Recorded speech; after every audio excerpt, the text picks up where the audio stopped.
Hey y'all, happy Sunday and welcome to this week's live Q&A session. This is the portion of the show where we allow YouTube to send out notifications that we're going live. If you're watching this live Q&A on replay, please scrub ahead until this graphic disappears and the actual show begins. If you're watching live and you have any comments or questions, please go ahead and put them in the live chat.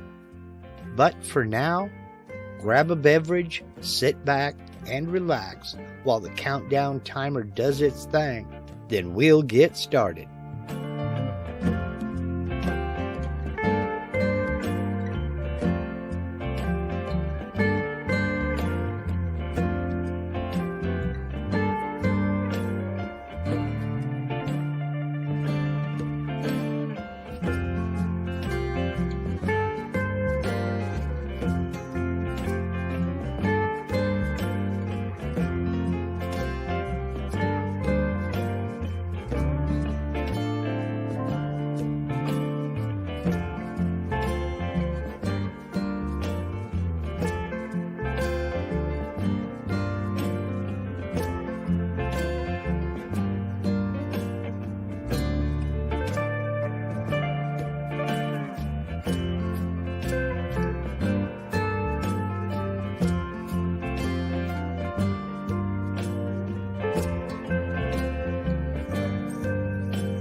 Hey y'all, happy Sunday. Wow. It's been a rather mellow week for a change. And I think it's just all down to that shift over from to dedicated autumn. I mean, the weather has taken a turn, and I'm trying to stay ahead of the leaves. That ain't happening in the rain. I don't know if you've ever tried to rake up wet leaves, but yeah, no, not good. Uh, other than that, it's been kind of mellow, and it's fixing to get real busy because, well, it's November 5th, and you know what that means. It is that season, so it's time to get busy. Um, yeah. Before we get into it today, there are a few announcements. There's two announcements I need to make, and then some housekeeping. And the first one, I don't see either of them in the chat, but that doesn't mean they're not out there. That is Rob Schuster, a longtime friend of this channel of Sidewinder Drums, and Cody Elkins. You know him, you love him. Cadence Manufacturing Company, Cadence Manufacturing and Design, excuse me. They have teamed up together, and they've announced it an Arizona CNC Makers meetup. I know this is short notice, but it's going to be this coming Saturday, November 11th, at Cadence Manufacturing Design in Tempe, Arizona. So if you're in Arizona, New Mexico, Southern Cal, maybe even as far east as Texas, up north in Nevada, um, Cody is basically opening up the shop, and he's gonna demonstrate his super cool bit making machine, and just give it a good go. There will be another guest speaker as well, and they're going to kick things off at what is it, 9 a.m. Pacific Standard Time this coming up Saturday. Now, I've put a link in the description to the Facebook announcement. Now, you don't have to be on Facebook to see this, and you don't have to be on Facebook to go. You just have to turn up and participate. Again, that's this coming up Saturday, November 11th, and they're going to start off at 9 a.m. Pacific Standard Time and just give it a good go. Um, so if you're looking to meet up with Rob Schuster, drum maker extraordinaire and genuine nice guy, um, or Cody, the maker of the famous Jenny Bits, this is the place to do it. So one last time, that's this Saturday. There's a link in the there's a link in the description of this um, live stream where you can go over and check out the announcement page.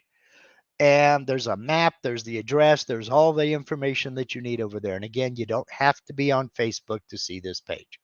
So, second announcement is my buddy Bull Shanigan has launched his website.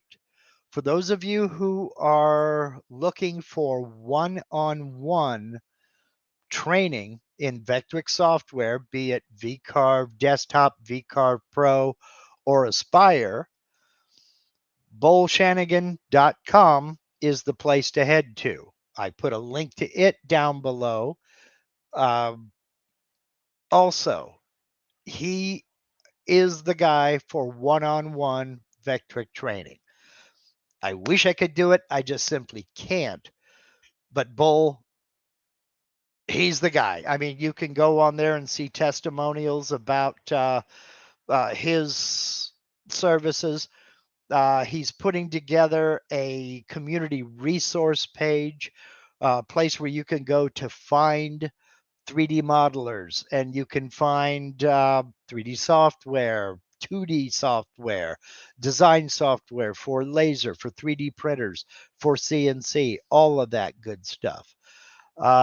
I very much recommend that you reach out to Bull. He's a good guy. He knows what he's doing. He knows what he's talking about. And I should also mention that his host. You can just barely see it right down here on the bottom. That's our friend. You know him, you love him, Steve Nealon over at Harneal Media. He's also the sponsor of Mark Lindsay CNC.com, my website. If you are thinking even remotely about starting or increasing your web presence, there is no better way to do it than with a website. And Steve over at Harneal Media is the only guy that I will ever recommend. He knows what he's doing. He does it very, very well. He's very competitively priced, and I have no idea how he packs so much into one day. I don't think the guy ever sleeps. So do yourself a favor, get over there, hit that contact us form right there, right? Real easy. Just hit that contact us form, reach out. Steve will get in touch with you, and you two can hash out all of the details. He'll do as much or as little as you want. If you're a veteran and you know what you're doing, he's the guy to talk to. If you're like me and have absolutely no clue about this stuff, Steve's the guy to talk to. I'm serious. There's a link to Harneal Media in every video on my channel. Check him out. He's a friend, and I endorse him 100%. So let's get into today's Q&A. I've seen a couple of questions out there already, and let's see here. Let's start with one that may be fairly simple. And that is Timothy. Wow, Mark, been talking long. Whew. First day with the new teeth. That's what you get for buying retreads. Here we go. Mark, I have a Onefinity Elite Foreman with a Mazzo controller. When I set my X and Y with the touch plate, I noticed that my X and Y are not 0. They're off by 0.2 of a thousandths or so. Should it be 0? Ideally, it should be 0. However, there are a few variables in play here. They should be 0. Yes. Your digital readouts should reflect the position. Now, after you've done setting up after you're done setting your X and Y 0, watch closely. And I mean, you'll have to get in there and look and see, does that bit actually move? Does the axis actually move? Because if it does, you need to get a hold of Masso and find out what's going on. If it's just something in the digital readout on the Mazzo, I would still get in touch with them and let them know this is a tech support issue. So yeah, whether or not the bit, now that I'm thinking about it a little bit further, whether the bit is actually moving or not after you set that 0, you will need to get a hold of their tech support line. They know, I know very little about the Mazzo. I have spoken with Jat, the developer, on Dave Gatton's live streams, but that's about it. I've never been in the same room with one, so I'm not experienced with them.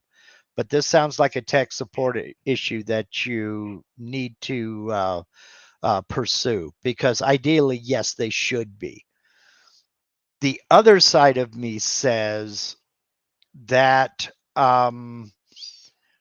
that infinitesimal of a difference really shouldn't matter depending upon what you're doing. For instance, if you're just cutting out profile shapes, that little bit of a difference, you're going to sand off more material than that. If you use any kind of even 220 sandpaper, you're going to remove more material than that. Then again, if you're doing 3D carvings, especially smaller 3D carvings that are going to be checked out close up, it may make a huge difference. So I would definitely get a hold of Maso's tech support and find out what's going on. There may be a mechanical issue with the CNC. Maybe, maybe not. I tend to doubt that in this case. Usually my mantra is check the mechanical first. In this case, since it's a discrepancy in the readouts, I would check with Mazo first and see if there's any issues there. So, okay, let's see. Let's get over here into the other questions. Peter, and how you got that YouTube username, I don't know. You must have been one of the first 8 people to sign up for YouTube, because that should be just gone, taken, Anyway, I'm a beginner looking to 3D carve a unicorn. I have a unicorn in JPEG format. Can I use the JPEG, or do I have to find a way to convert to STL or some other format? If you have Vectric Aspire, you can create a model using that JPEG as a guide. And in fact, I was just perusing Vectric's. I'm going to make a note to myself to do it again. I'm just writing myself a note. I'm going to do it again, and I will put a link to their tutorial video on doing just this in Vectric Aspire. Now, if you have VCarve Desktop or VCarve Pro, no, you can't do it. This is 3D modeling, and it requires Aspire to do this. So if you have Aspire, yes. So let's see. But I will look for that video. I just saw it. I will look for that video, and I'll put a link to it in the description here, just as soon as we're finished live. And I hope that answers that question. There's no way I can show you how to do it in this short amount of time that we have here, but definitely it can be done with Aspire. If you don't have Aspire, I would probably Google search for unicorn 3D model and see what you can find there. The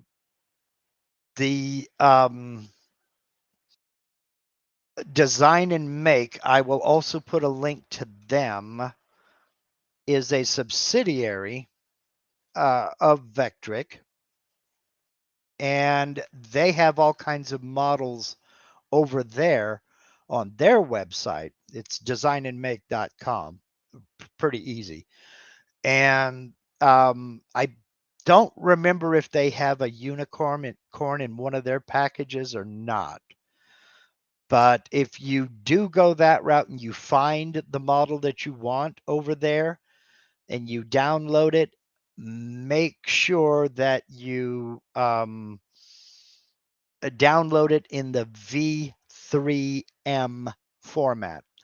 That's the one that can be added to your clip art, and then you can use unlimited copies in your projects. If you download an STL, if you're using VCarve Pro or VCarve Desktop, you can only use one STL model.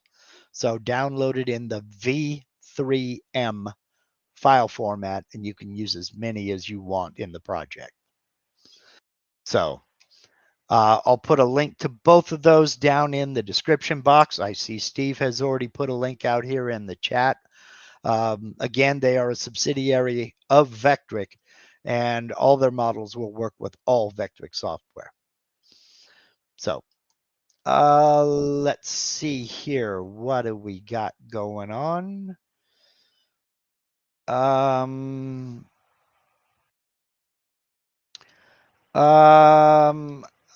I'm afraid I cannot read the Cyrillic alphabet, but when I do 3D model, my Z-axis goes up every time when it starts a new line. It takes more time to do a 3D model. That happens sometimes. I have no idea why it's happening. I have no idea either. Speculation is, and this is something that's been going around off in the ether here, that basically it's calculating where it's going to go next and then it takes off and goes. I've noticed that myself. I don't know why it does that. Now, sometimes you will see the bit lift up, especially if you have 2 or 3 different 3D components.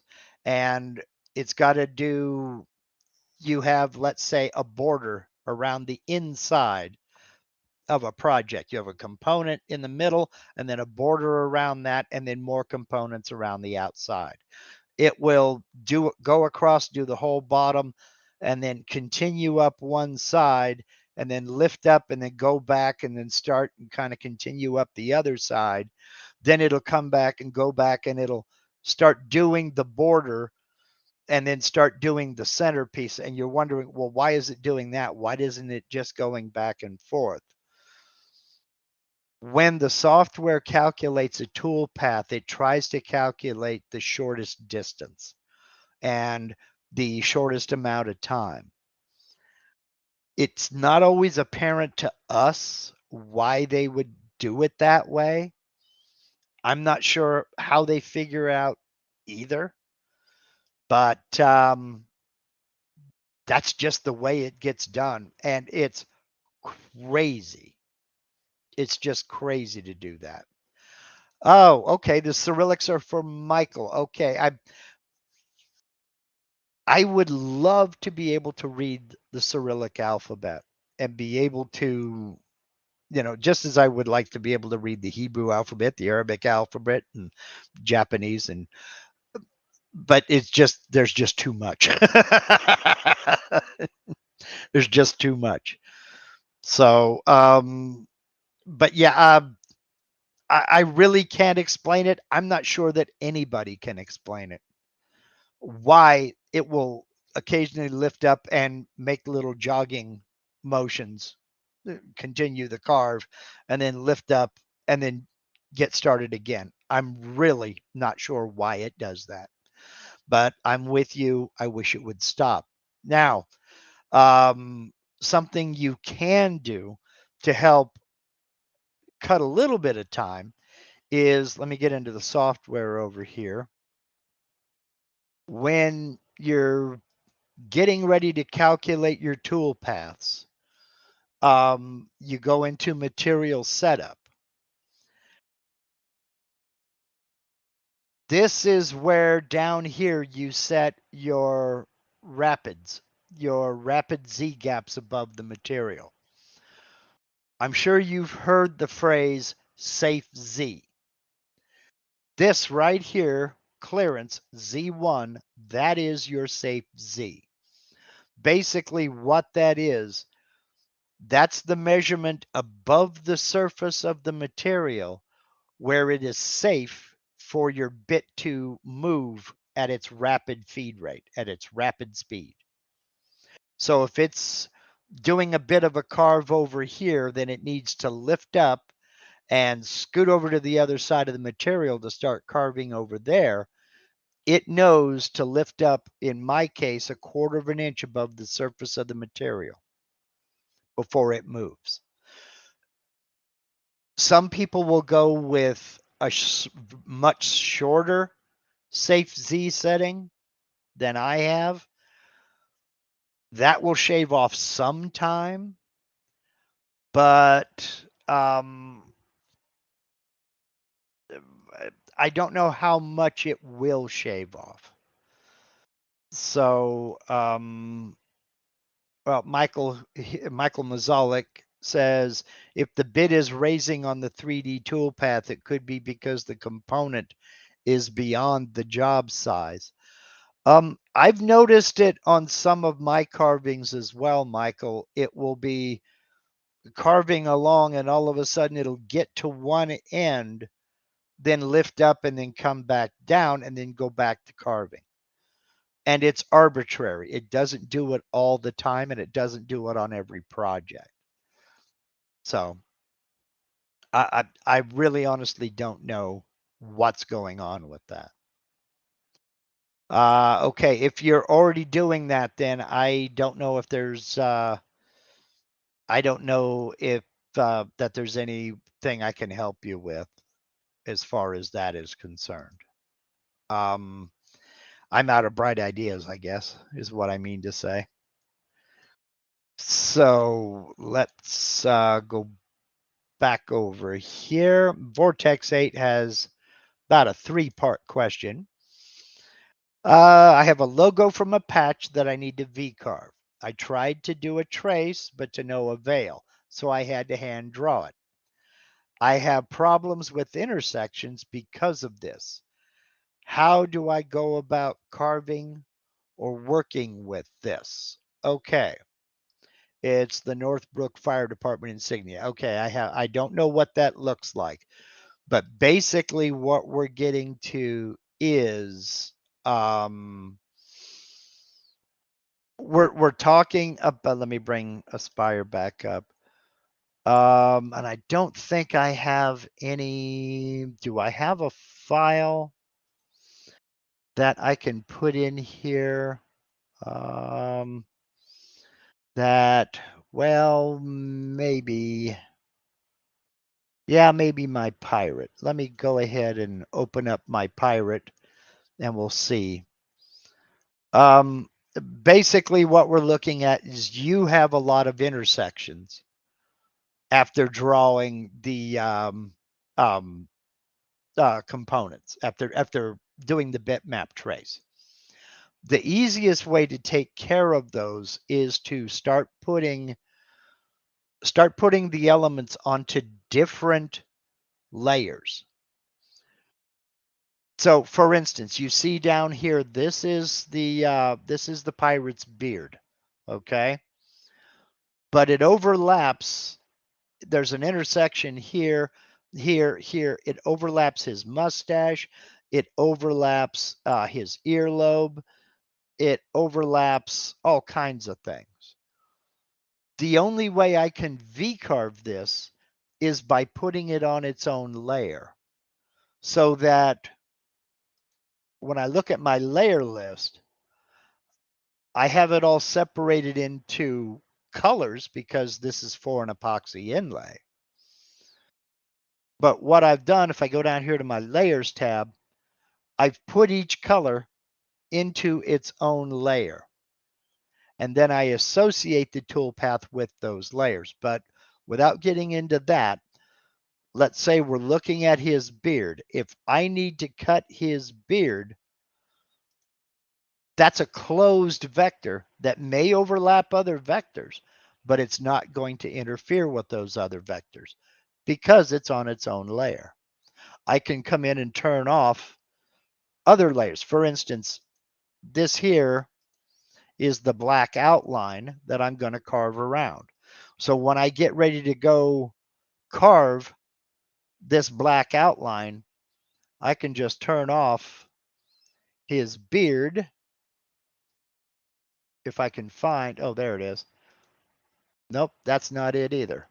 Where's his beard? There's his beard. I can just turn off his beard and now I don't have to worry about that. Okay.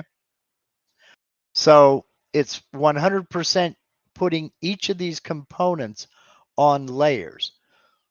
And for instance, no, I don't want that one turned on. That's a mess. For instance, if you have text, put the text on one layer. Now you have the outline of the patch or the badge. Put that on its own layer. Now you have, I don't know what that patch looks like, a star.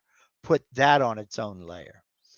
That way you can turn layers on and off so you can make sure, for instance, that star is a closed vector. Then you can draw that in and have that perfect. Then you can turn that off and now go work on your text. Your text goes in one position and you need to make sure that those vectors are all closed. Then you can close those vectors.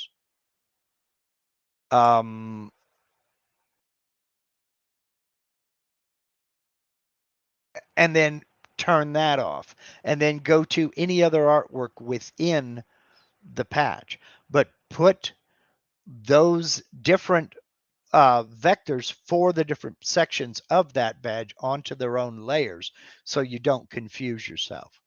One of the basic things to remember about vector creation is that, okay, I have a vector here and a vector here. I'll hit space to end that vector. I'm done drawing it. One of the things to remember, and this is one of the primary rules, you cannot close a vector. You cannot attach a vector to the center or to any part of another vector except the start point or the end point. This can never be a closed vector. It can only be open vectors. Now I can come up here, click,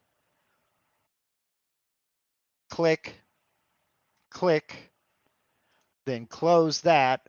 Now I can select those and I can join that to one closed vector, but I can never add this center line to that closed vector. There's no way of doing it. The only thing I can do is I can go into node editing and I can cut this vector right here, tap the letter C, then I can come down here, right click, insert a point right there, and cut the vector. Now come out of node editing, close this. Now I can select this, hold down shift and select this, and I can make this a closed vector, or I can make this a closed vector, but I can't make both of them a closed vector. The only way around this, and this goes back to the patch that we were discussing just a minute ago, the only way around it is to do this. I'll select this, right click, move to layer, new layer, and I'll call this layer 2. Okay, then I'll select this and copy this. Copy, not move, to layer 2. So now I have 2 copies of that centerpiece. Now I can come over to my layers tab. I'm working in layer 1. That's active. I can turn off layer 2. Now I can join this. Go back to my drawing tab. And I have one closed vector. Okay. Then I can come back over to layers, turn on layer 2, click on it to make it the active layer, turn off layer 1,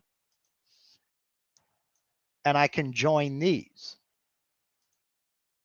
Join, one closed layer, close. Now, when I turn it on, I have 2 separate closed layers.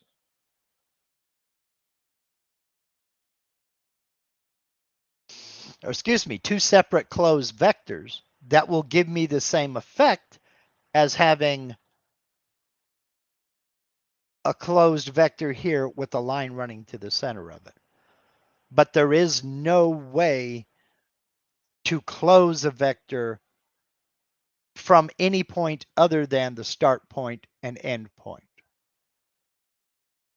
So, okay, I hope that answers that. Hope that answers both of you. The patch and with the overlapping issues, Vortex 8, and the other question. So Let's see here now. Go to the next one here. From Chris Copenal, is there a way to do a profile cut with a continuous ramp down in Z? You can ramp in plunge moves. Are you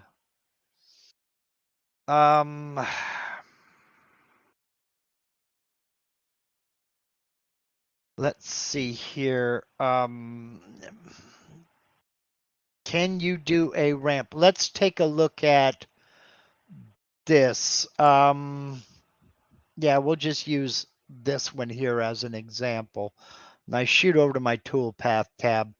Here I have this closed vector. I'll do a profile toolpath, which is what you'll do to carve it. And I'm going to cut all the way through.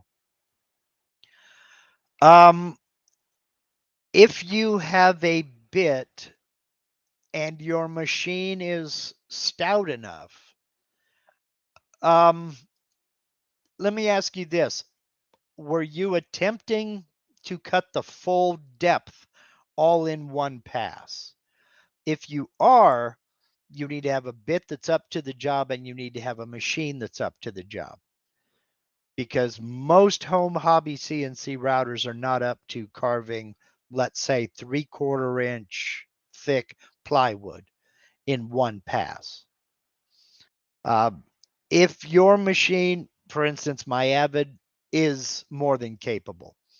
So if I want to cut that out, I would cut it out. I would select my 1/2 inch end mill. No, I don't want to update just yet. I would select my 1/2 inch end mill and edit the passes. I want to do it in one pass. Set those passes okay. Outside right. I would for this question, I won't do the separate last pass. And now we get down here to ramp. Add ramps to the tool path over a distance for that depth with this bit. I'm going to go with a 2-inch ramp. I should probably go more. And then calculate. And now if we look at the tool path, what it's going to do, it's going to drop down from my start point and it's going to start ramping in until it gets down to the full depth, then cut all the way around. Okay.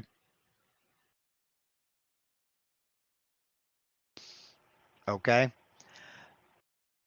If you're trying to get it to ramp over the full length of this perimeter, then here's a little cheat code for you. All right. We'll close this, back out. We'll come over here, go back to a straight Z so I can see it. Come into the 2D view. And I need to go back over and deselect this so we don't get confused. Now we'll go back over here into the 2D view. I've got my vector selected. Come over here to the measure tool. And everybody measures up here, but few people look down below here. We want to click on span contour properties. Then I'll click on that vector and it only selects one little edge, but the entire vector is selected, okay? Right here, it gives you the length of the perimeter. That's a measurement of the perimeter of this closed vector, okay? So I can take 11.263 and just remember that or write it down. I'll never remember it. 11.263. Close it. Come back over here, go into profile, and right down here, the length of my ramp is going to be 11.263. Did I get 11 or did I just get 1? I got 11. Okay. Now we'll recalculate the tool path. And now it's going to start up here and start slowly ramping down over the full length. And then get down to the final depth right here, then make one pass that finally finishes it all off. Okay? So that's two ways you can do that. One is you can just ramp in for a certain distance until it gets down to that final cut depth, or you can ramp in the whole length. So there he is, Rob Schuster, Sidewinder Drums. As I said earlier, Arizona CNC Makers Group, CNC Makers Meetup. So there you go. Hi, Rob. We announced your meetup in Arizona this coming Saturday. Hope you have a great turnout and hope you have a great time. So there are those two. I hope that answers that question for you. I think that was it. Okay. 8th Center wants to know, can you export vectors as images? I haven't tried or looked, just wondered how now as I'm watching. Yes, you can. Let's get back over here. And let's shut that off so it's not confusing. Let's close the preview, go back over and jump into the 2D view. Now, this takes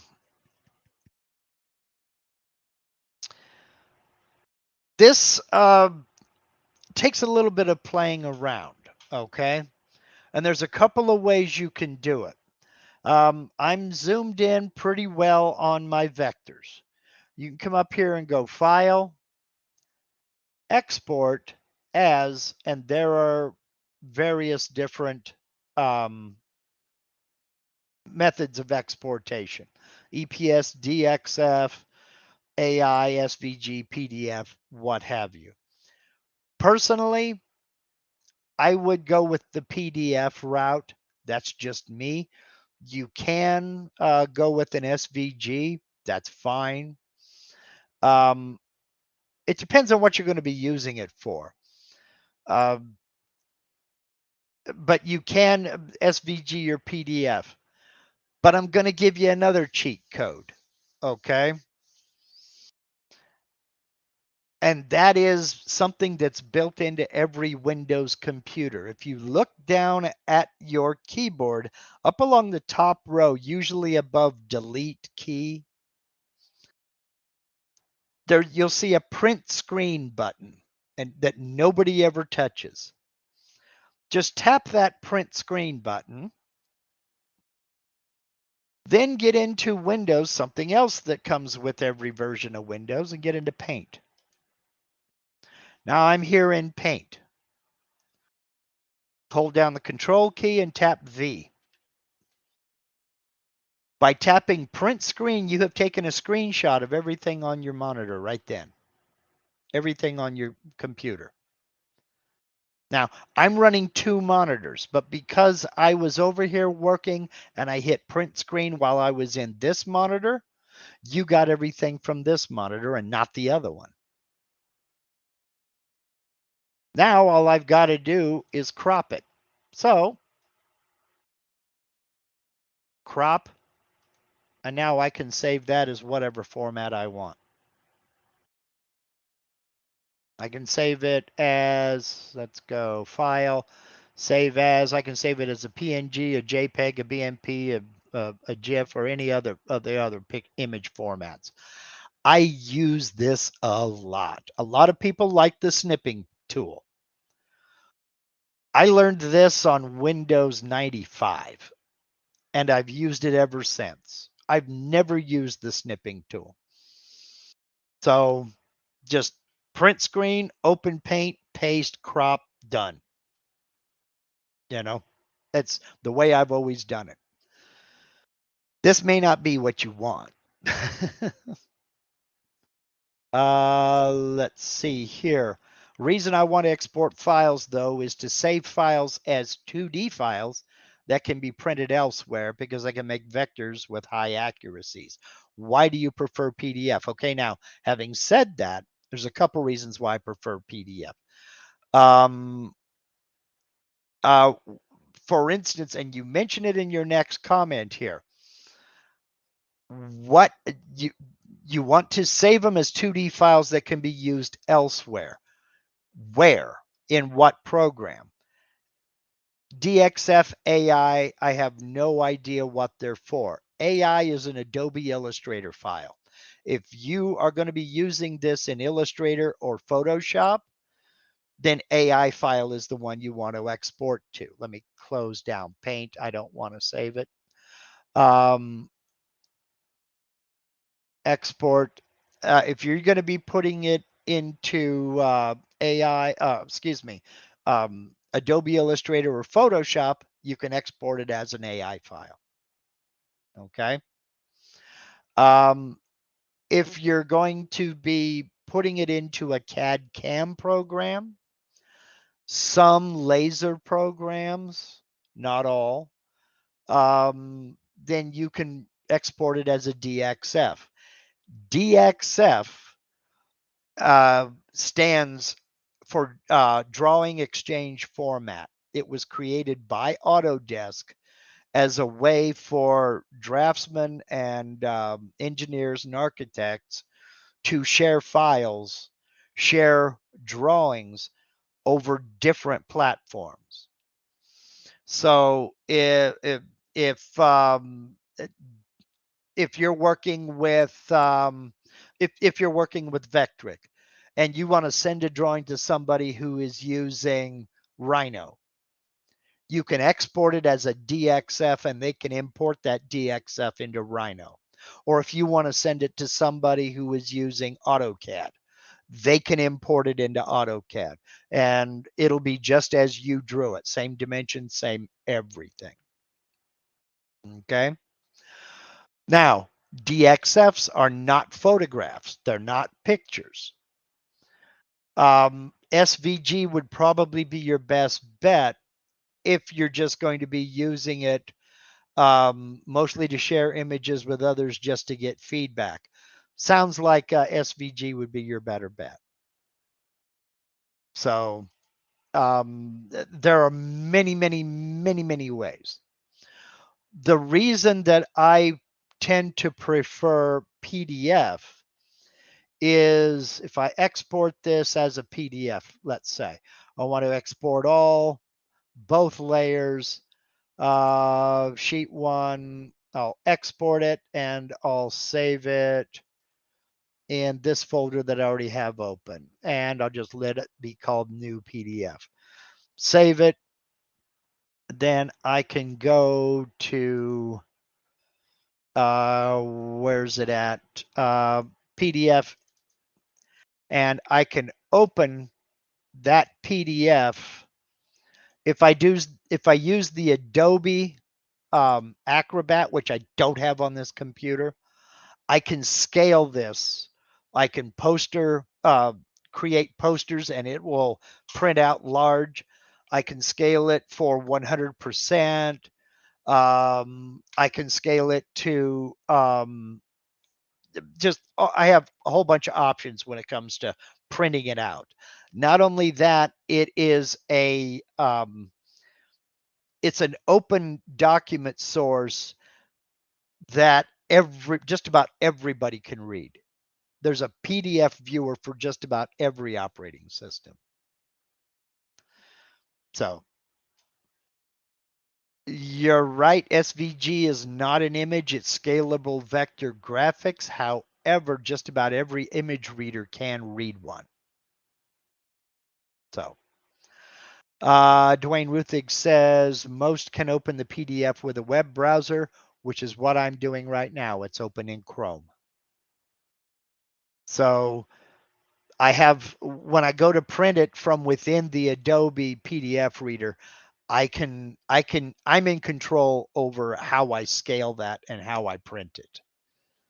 So, okay, let me get out of that. And it's funny that you bring that up because I was just watching a video about this very topic probably 45 minutes ago. So, didn't realize PDFs could upscale to that level. Yes, you can. For instance, let's just say for the sake of argument, um, this material is 12 foot by 12 foot. Let's say that I drew out an entire sheet of plywood here and I drew out a side view, front elevation, and top view of a cabinet. I could save this as a PDF and take that PDF into the Adobe PDF reader, scale it to full size, and it would posterize it. It would probably use 72 sheets of paper, so I could print it out page by page by page by page and put markings and crosshair alignment marks on them, labels and alignment marks on them to keep track of all these pages, and then tape them all together and have one full size as if it were a sheet of plywood. I'd have an 8-foot tall by 4-foot wide poster. Any of those formats is printable given the right software. Correct. I'm just talking about what I'm just talking about what's available to most people. But you're absolutely right. Given the right software, any of those formats can be printed. So you could print it now in Vectric. I could just come up, File.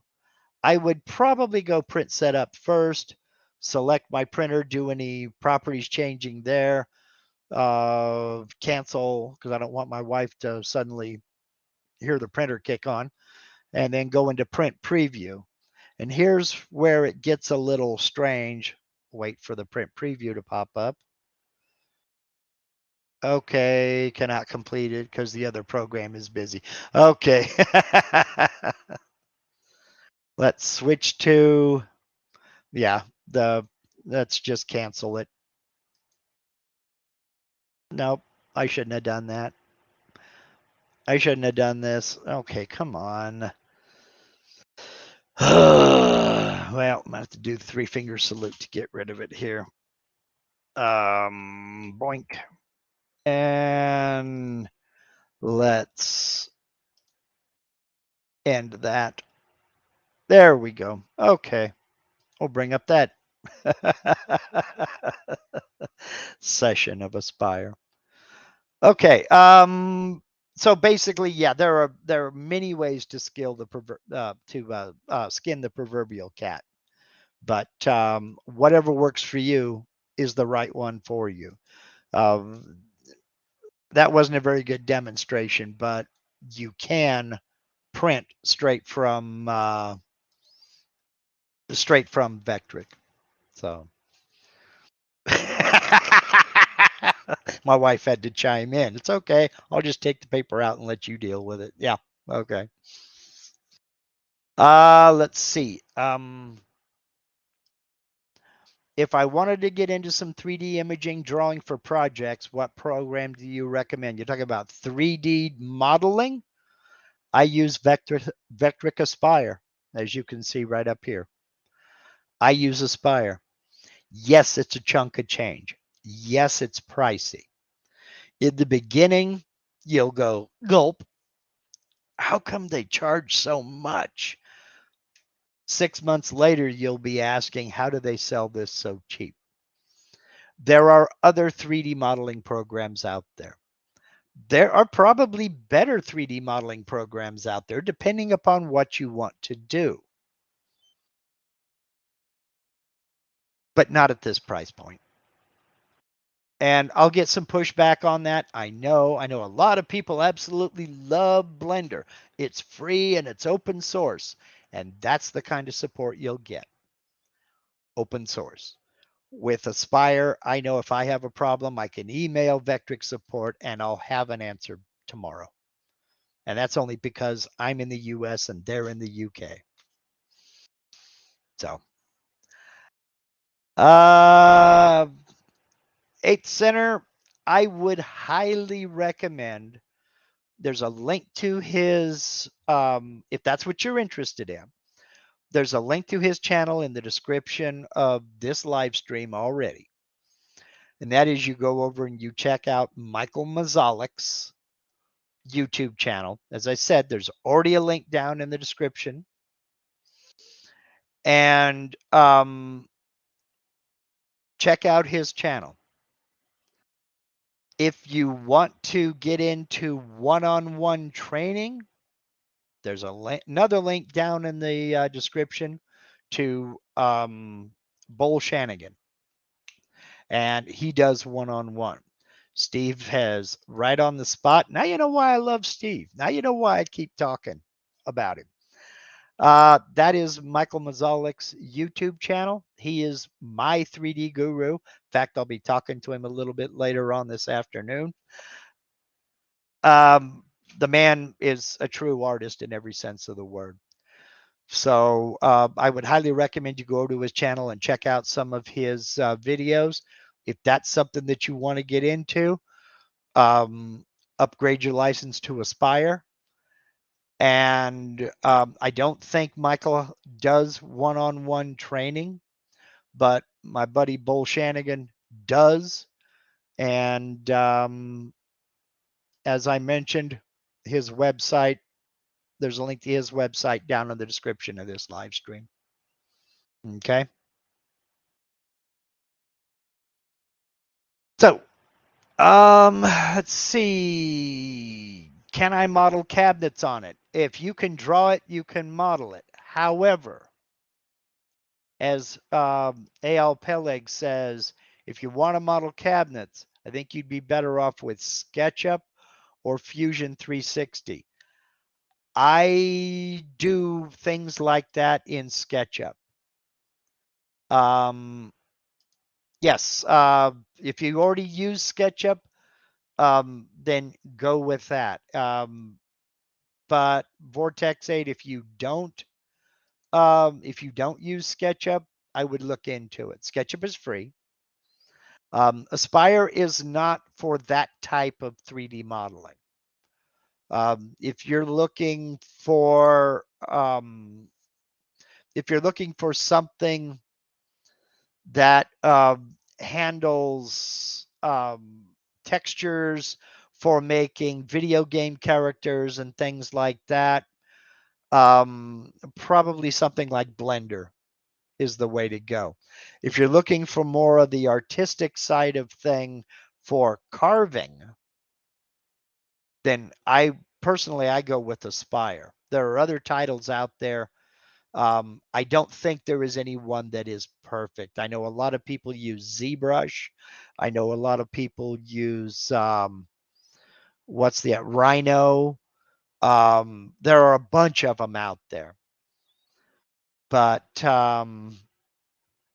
yeah, okay, yeah. 8th Center says I like SketchUp for square edges, organic shapes a bit harder with native software. Yeah, I mean that, and that there are workarounds for that. And if you have SketchUp, you can import a 3D model from SketchUp. You can import a 3D model from SketchUp. So it'll take all the parts and lay them out and all that other good stuff. It's I'm trying to remember if I did a video on that. I don't think I've done a video on that. I talked about it during a live stream, but I don't think I've done a video on that. Maybe I need to do one. Let me SKP import. I'll look into it, and if I have done a video, I'll put a link to it in the description of this live stream. If I haven't, so in other words, If you're watching this on replay tomorrow, if you don't see a link to it, that means I haven't. So the main thing to remember about Blender is it's not made for CAD CAM work.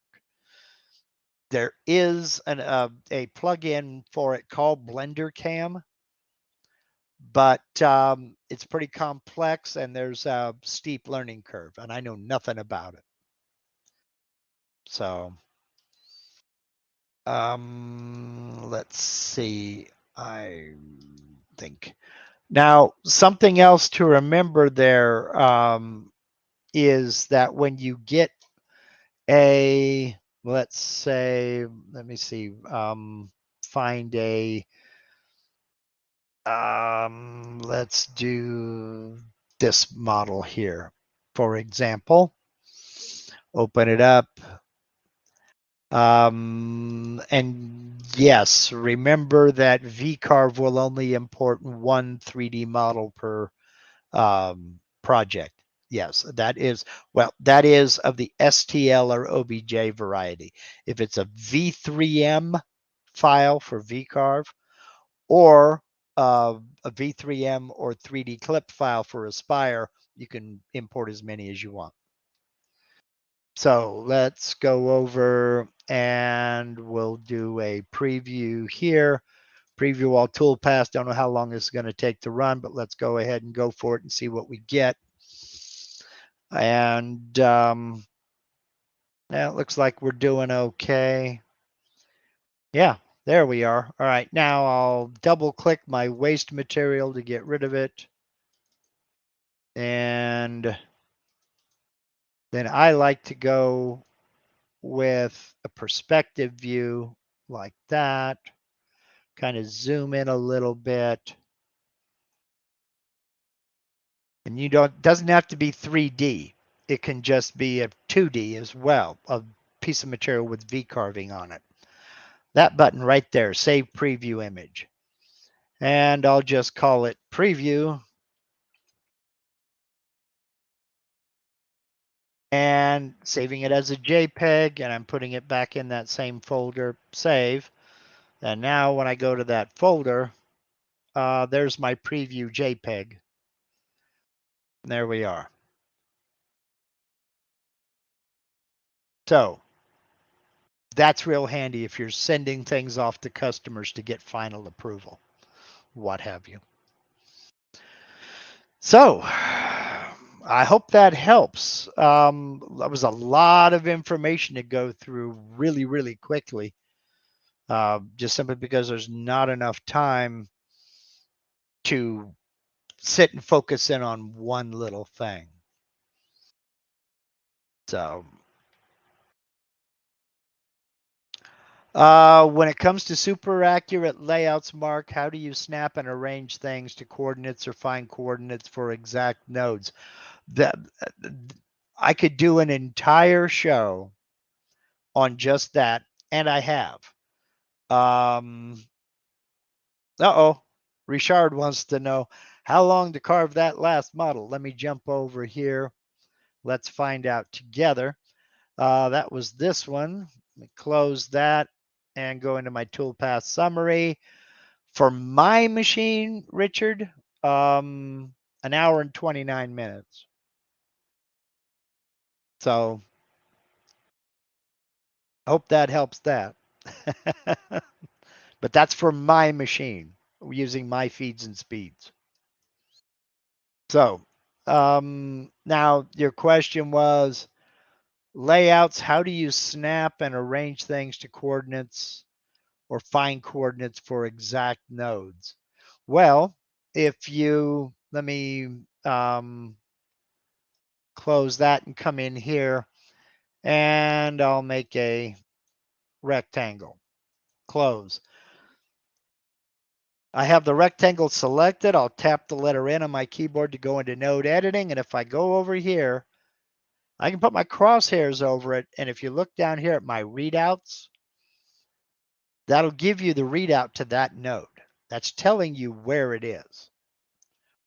Or you can right click, go to properties, and that tells you right there the absolute coordinates of that node.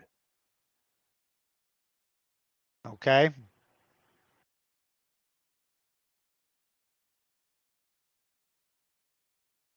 Now, you're talking about finding the exact edge of the point of a joint. There are many ways of doing it. I'm running short on time here. But these two icons right here, this is smart snapping and this is geometry snapping. If I've got something else up here and I want to snap this corner of this piece to that corner of this piece here, select, go into move and transform mode, and grab that corner, bring it right over there, and it snaps right there. Snapped right to it. If that's not what I'm looking for, let me move this. Let's say I want to put this edge right in the center of the bottom edge of this, or the top edge of this piece.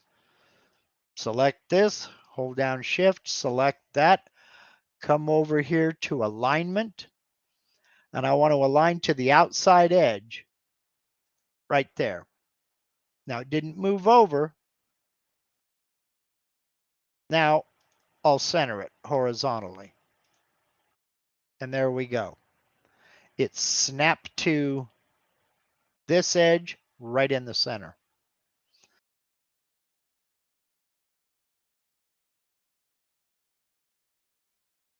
Okay. Oh, ba-boom. Let's see.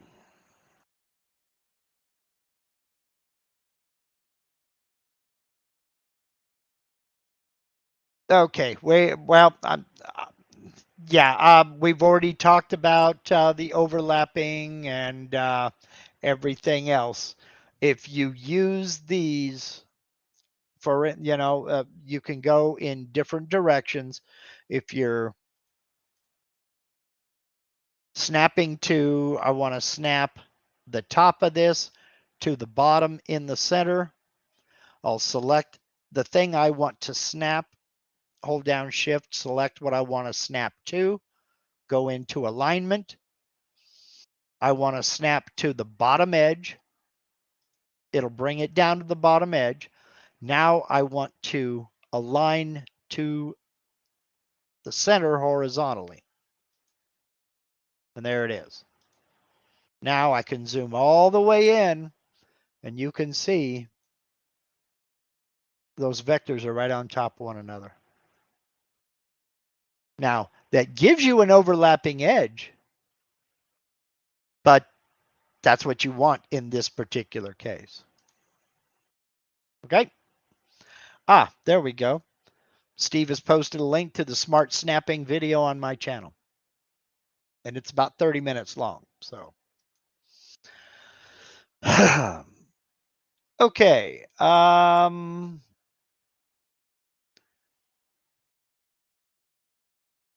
right, let's go ahead and wrap this up. I've gone about 10 minutes over. Next week, I don't know what I'm going to have. I think I know what I'm going to have, but I'm not going to say anything. So let's leave it open for now. Don't forget, y'all, the Arizona. Oops. There we go. Don't forget, y'all, the Arizona CNC Makers Meetup, hosted by Rob Schuster, who is now here, and Cody Elkins of Cadence Manufacturing Design. This Saturday, starting at 9 a.m. At Cadence Manufacturing Design in Tempe, Arizona. There is a link to this Facebook announcement page. You don't have to be a Facebook member to check it out. Excuse me. All the information, all the details are right here And link is down in the description box. Also, if you're looking for one-on-one tutors, okay, 10 a.m. local time. Okay, that's why I said 9 a.m. Pacific Standard Time, because I'm on Pacific time. 10 a.m. local time. What's the matter, Rob? You don't want people knocking on y'all's doors at 9? If you're in the area, or even if you're not in the area, scooch on over from Southern California or from New Mexico or down from Nevada or maybe even from Texas. Heck, who knows? Colorado. Scoot on over there. I don't think you're going to meet a finer pair of guys to talk CNC with. I've had the pleasure of chatting with both of them. Haven't got to meet in person yet, but I've had the pleasure of chatting with both of them. They're both stand up, uh, just good people. If you do get together, have fun. Rob, I hope you post pictures because, internet law, pics or it didn't happen. Um, so don't forget that this coming Saturday. And by all means, stop off and say howdy to my buddy Steve. Right there's the contact us form. And there's a link to Harneal Media in every video on my channel. Channel members, I have not created the members only live stream yet. I'm going to do that in just a minute. And, but tomorrow evening, it's still kind of up in the air, but we'll have something good, believe me. But it's still kind of up in the air. Yeah, but anyway, members only live stream tomorrow evening, 5:30 Pacific, 8:30 Eastern. Same bat time, same bat channel. If you don't know what I'm talking about, or you'd like more information on becoming a channel member, click the little join button down there next to the subscribe button. You're not joining, you're just getting information. There's a panel's going to pop up and a video is going to play that's going to tell you all about channel membership. Then you can decide whether you want to join from there. Other than that, I'm thinking off the cuff here. Other than that, I think that's it for this week. So y'all take care. It's Sunday. Put your feet up. Chill. Relax. You've had a hard weekend. And you can get back at it tomorrow. And, go play with the kids. Get out of here, will you? Y'all take care. Have a good one.